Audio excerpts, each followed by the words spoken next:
Assalamualaikum warahmatullahi wabarakatuh. Selamat sore anak-anak. Waalaikumsalam warahmatullahi Waalaikumsalam sore, wabarakatuh. Bu. Sore, Bu. Bagaimana kabar kalian hari ini? Alhamdulillah Baik, baik, Bu. Bu. Alhamdulillah. Bu. Semoga kita semua selalu dalam lindungan Allah dan selalu diberi kesehatan. Amin. Sebelum memulai pembelajaran, Ibu akan mengecek kehadiran. Hari ini siapa yang tidak masuk?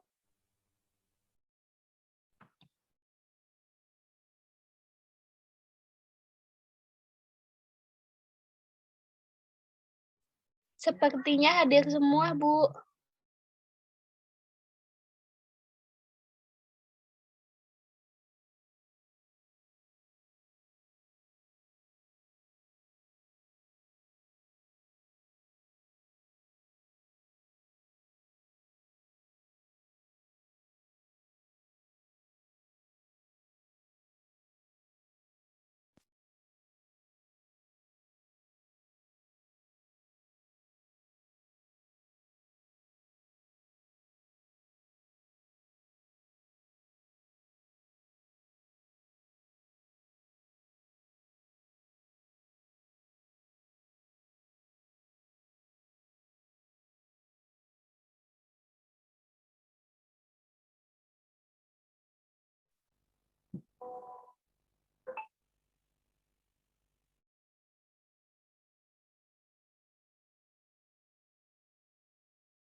Baik, hari ini kita akan mempelajari tentang teks cerpen.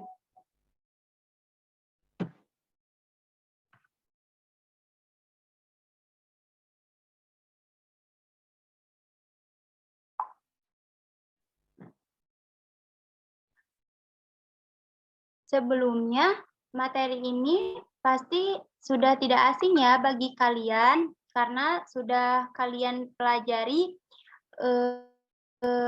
pada saat kalian di SMP atau SD. Atau sebelumnya ada yang pernah membaca cerpen?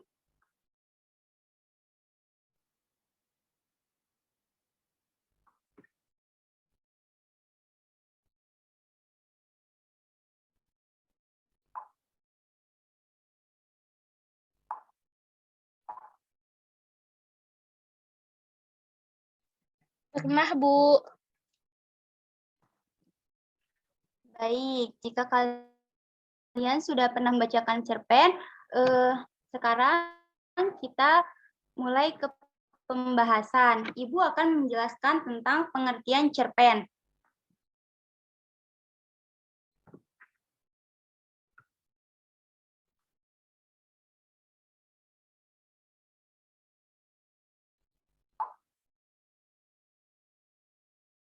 Nah, di sini ada pengertian cerpen.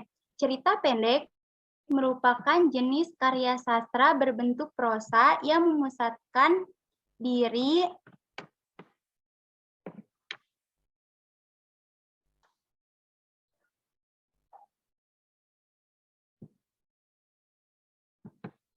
pada satu tokoh dalam satu situasi tertentu, yang maka akan ada puncak masalah atau klimaks, serta penyelesaiannya.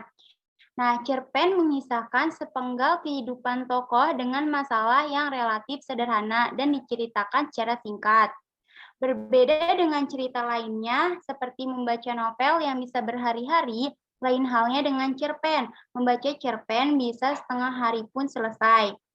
Karena jumlah kata dalam cerpen terdiri dari 500 sampai 5.000 kata. Cerita pendek mengangkat permasalahan kehidupan yang ditulis berbentuk cerita naratif.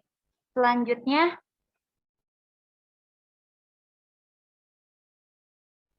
Nah, selanjutnya ada pengertian cerpen menurut para ahli. Di sini ada dua pengertian.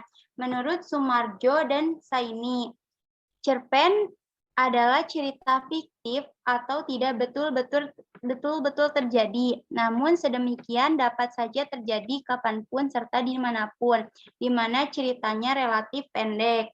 Sedangkan menurut B. Jessin, cerpen merupakan cerita singkat yang memiliki bagian terpenting seperti perkenalan, pertikaian, serta penyelesaian. Kemudian di sini ada struktur cerpen. Ada abstrak, orientasi, komplikasi, evaluasi, resolusi, dan koda. Nah, abstrak itu merupakan suatu ringkasan atau inti dari cerpen yang menjadi gambaran awal sebuah cerita. Kemudian orientasi merupakan segala hal yang berkaitan dengan suasana, waktu, serta tempat yang terdapat di dalam cerita tersebut. Kemudian ada komplikasi. Komplikasi itu merupakan suatu urutan beragam kejadian yang dikaitkan berdasarkan sebab akibat. Selanjutnya, evaluasi. Evaluasi merupakan struktur konflik yang berlangsung serta mengarah kepada klimaks dan mulai menemukan solusi maupun penyelesaian atas masalah atau konflik tersebut.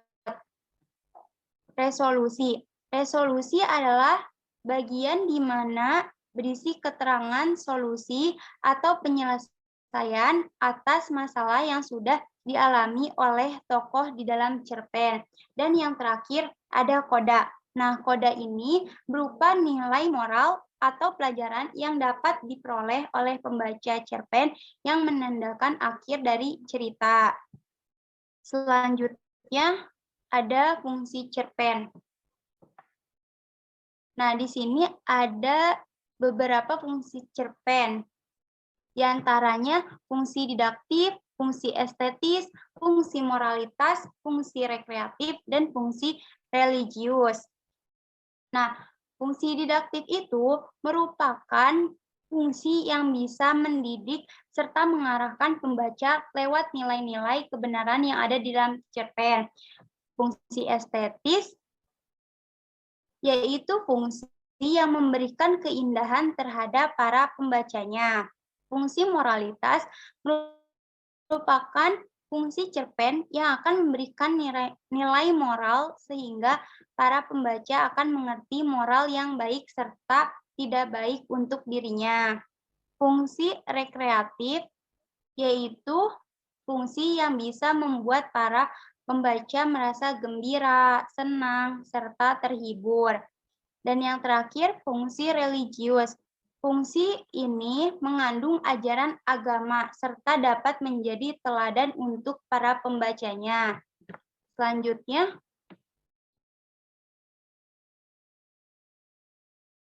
nah di sini juga ada ciri-ciri cerpen. Ciri-ciri cerpen itu bersifat fiktif, tokoh yang terlibat hanya sedikit, hanya terdapat satu plot atau alur, terdiri dari 3-10 halaman, habis dibaca dalam satu kali duduk, memiliki alur yang sederhana, dan satu lagi menggunakan bahasa yang mudah dipahami. Kemudian, di dalam cerpen terdapat unsur pembangun. Nah, apa saja sih unsur pembangun dalam cerpen itu? Ada yang tahu?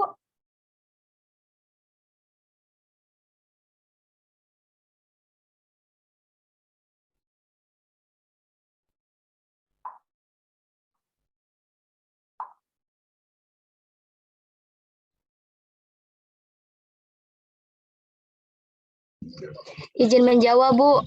Ada unsur intrinsik sama unsur ekstrinsik, Bu.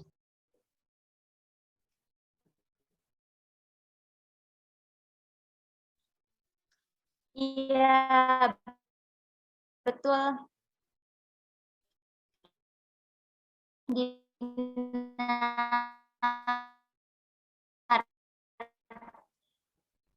di dalam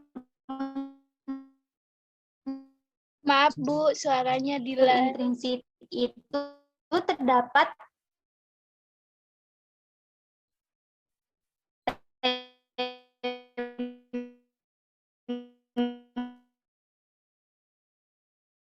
Maaf Bu, suaranya kurang jelas.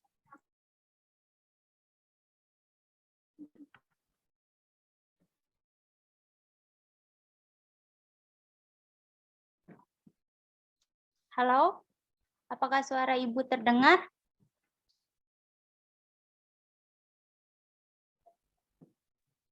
Terdengar Bu. Baik, Ibu akan lanjutkan. Selanjutnya, slide selanjutnya.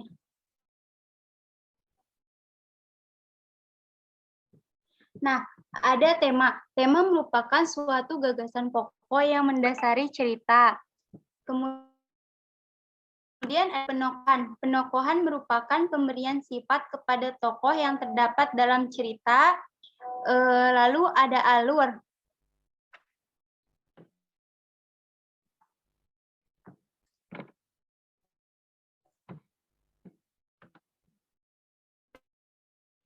Alur merupakan urutan kejadian di dalam sebuah cerita. Latar. Latar merupakan sebuah peristiwa dalam cerpen.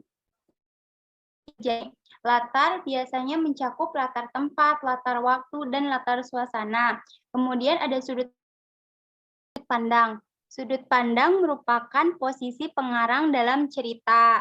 Selanjutnya ada gaya bahasa. Gaya bahasa merupakan ciri khas pengarang untuk mengungkapkan suatu kata yang akan terkesan dan bermakna. Dan yang terakhir ada amanat. Amanat merupakan pesan yang dapat diambil oleh pembaca. Selanjutnya ada unsur-unsur ekstrinsik. Nah, unsur ekstrinsik meliputi latar belakang kehidupan pengarang, tingkat pendidikan, status sosial, ekonomi masyarakat, dan nilai yang terkandung dalam cerpen. Nah, nilai-nilai dalam cerpen itu ada nilai moral, nilai sosial, dan nilai religius. Nilai moral, nilai yang berkaitan dengan akhlak atau budi pekerti, atau susila, atau baik buruknya tingkah laku. Nah, nilai sosial itu yang berkaitan dengan norma yang berada di dalam masyarakat. Kemudian nilai religius, nilai yang berkaitan dengan agama. Selanjutnya,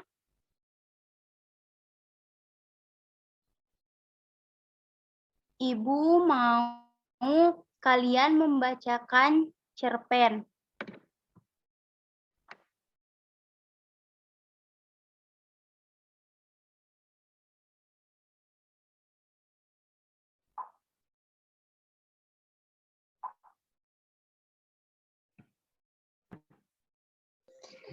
Baik Ibu, saya izin membacakan cerpennya ya Bu. Cerpennya berjudul Mimpi Sang Dara. Pagi menjelang siang, saat seorang gadis yang biasa dipanggil dengan nama Dara mulai menjerang air untuk membuat segelas teh panas. Dara ialah gadis yang hidup dengan sejuta mimpi di dalam sebuah rumah berdinding tinggi.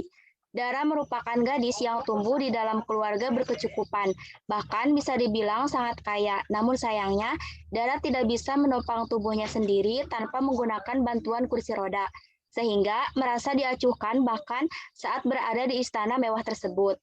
Kedua orang tua Dara selalu mengacuhkannya karena merasa tidak ada yang bisa diharapkan dari gadis dengan kursi roda tersebut. Sementara kakaknya mungkin saja malu mempunyai adik dengan kondisi seperti Dara. Setiap hari Dara hanya menghabiskan waktunya di dalam kamar dan sesekali mengarahkan kursi rodanya menuju arah taman. Gadis yang berusia 17 tahun itu sangat senang untuk menggambar di taman guna menghilangkan pikiran buruknya yang menyesali keadaannya. Suatu pagi, Dara jatuh dari kursi rodanya, namun tidak ada seorang pun di dalam rumah tersebut mendekat untuk menolongnya.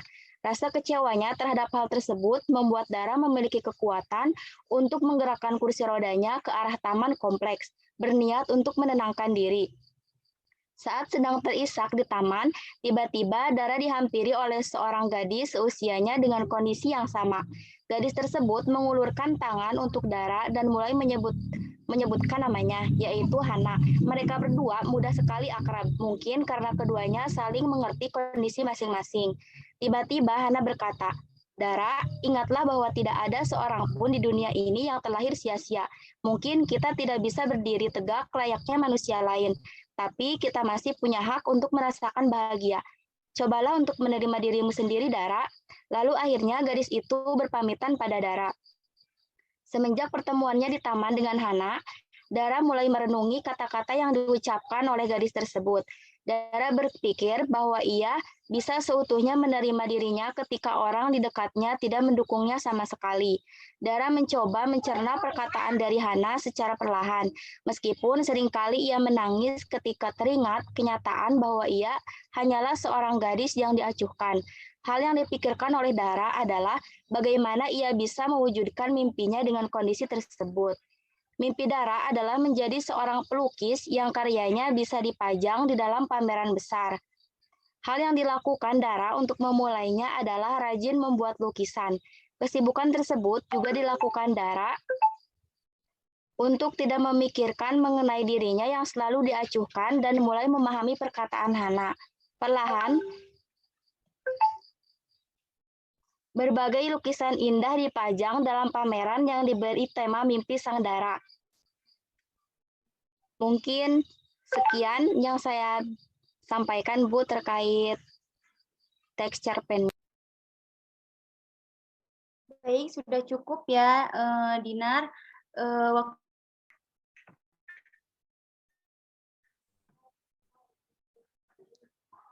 Bagus, Dinar, cerpennya. Nah, apa pesan yang bisa Dinar ambil dalam cerpen tersebut?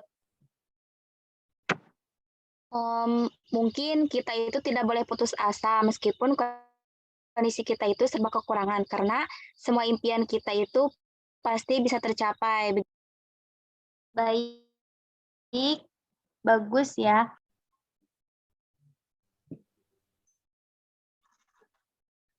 Baik, tadi kan Dinar udah membacakan cerpennya. Siapa lagi yang mau membacakan cerpennya? Saya, Bu. Iya, silahkan, Dina.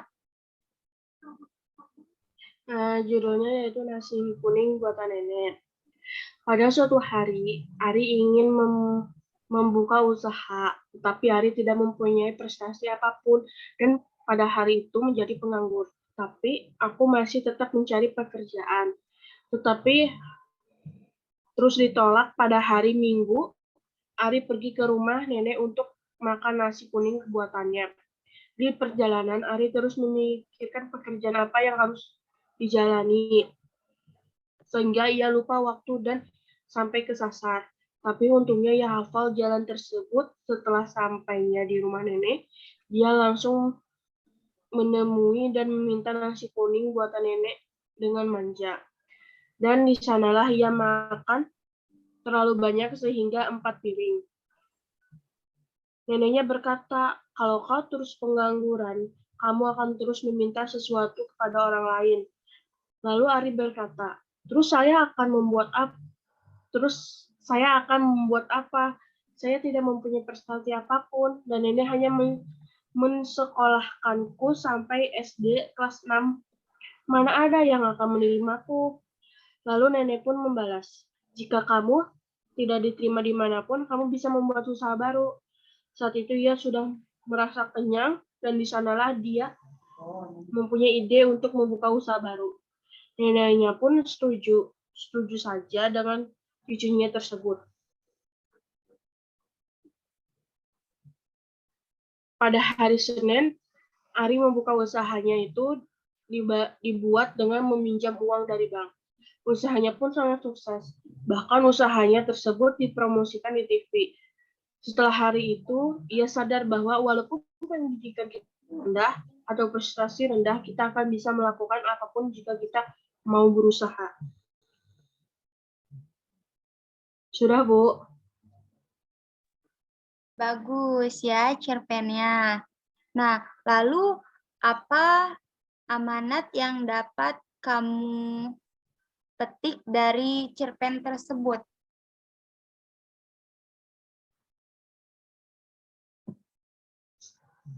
Amanat yang dapat saya petik dari cerpen tersebut adalah yaitu orang yang memiliki pendidikan atau prestasi yang lebih, jika tidak mau berusaha, belum tentu dia bisa berhasil.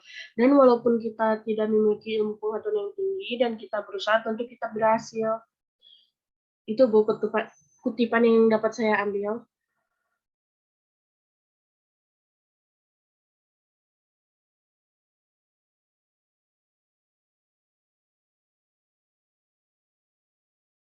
Oke, bagus-bagus ya cerpennya dari mulai Dinar, Dina, dan kalian dapat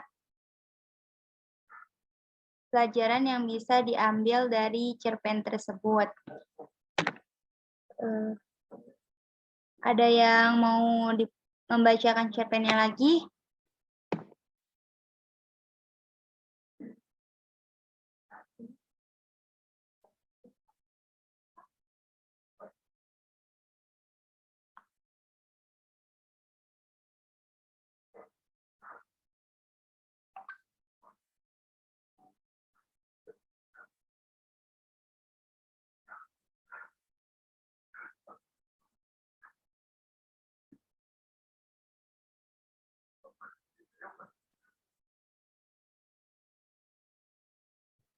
Tidak ada, Bu.